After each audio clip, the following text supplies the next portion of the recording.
Dropped the car at an airport.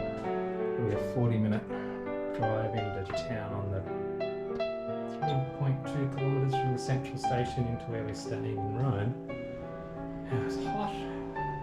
People everywhere. Exhausted.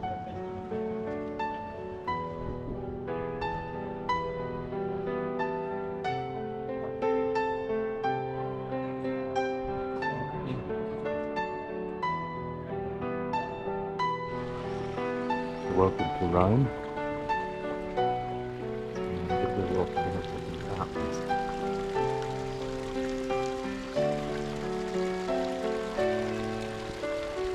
I think they put in by the Pope in like the 15 or 1600s so that people would have water to drink and wash with. You know that?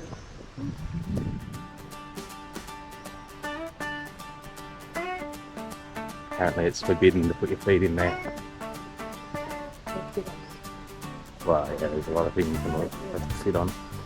Place will arrest you. We'd had an amazing few weeks in Italy. Flew into Milan, spent a few days there, went across to Venice, back to Verona and picked up Maya and went on a road trip up to the Dolomites, and then Vieste, San Gimignano, Monopoli,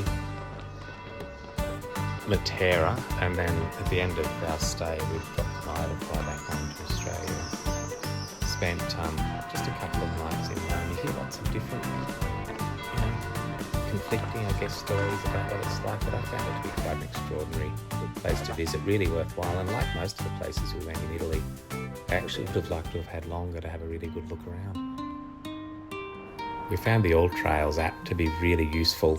My sense of direction isn't as good as some people, and so whether it was in the Dolomites or in Rome itself, you can go on All Trails, pick out a route that someone's uploaded, navigate offline, which is good when you don't have phone service, which I didn't bother getting, and it didn't really matter where you went. You could always see where you were in relation to your start point, where you were planning on being.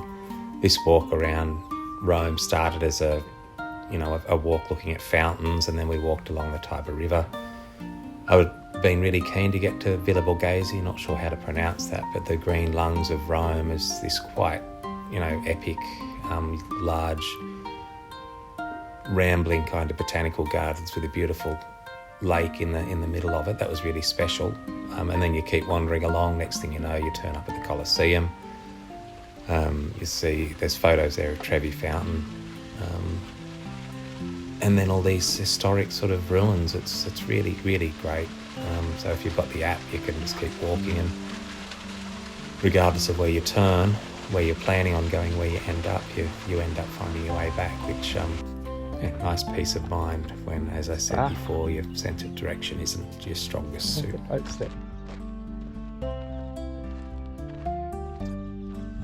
Here we are walking around Villa Borghese, which is the botanical gardens in the middle of Rome. Along with not staying longer in a lot of the places we visited, a regret I had is not getting more footage just of the meanderings. One of the best ways to see any city or town is walking, and we did a lot of walking and filming, the big landmarks, the crowded piazzas and Trevi fountains and the like, but it's often just the walking around the cities and towns. You see the classic architecture that we don't get in Australia. Less people going about their daily lives, really special. And as I said, that's the one thing, or one of the regrets I have, that I didn't capture more of that, because that was a big part of the charm of the place too.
Very pretty.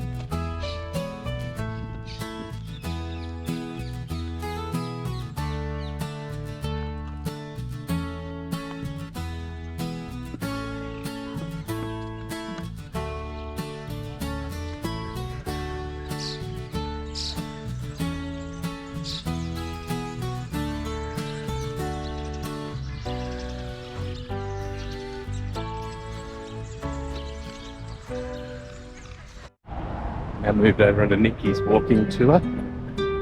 Left Villa Borghese walking through Rome towards the Colosseum somewhere. Very interesting city. Highly recommend coming for a day. We came in yesterday, there was a huge police presence. Found out after we got to accommodation that there'd been protests and they counted the protests. Pretty high grade far right movement. Of course, over human rights through on opposing sides. There are thousands of police, helicopters.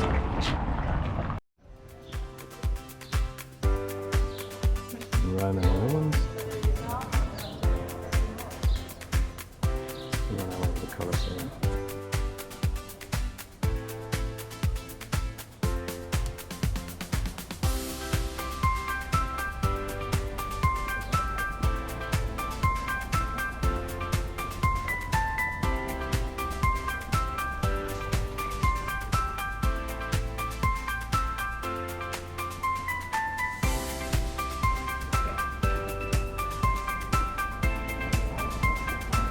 I really liked that in Rome you're wandering along the streets, there's cars, there's people, and you're going past ancient ruins, turn a corner and you're looking at the Colosseum, go a different direction, you're at Trevi Fountain. It's really quite visually impressive. I think we're starting to roll in now.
Regarding the ancient Roman food. Now, the forum is many languages.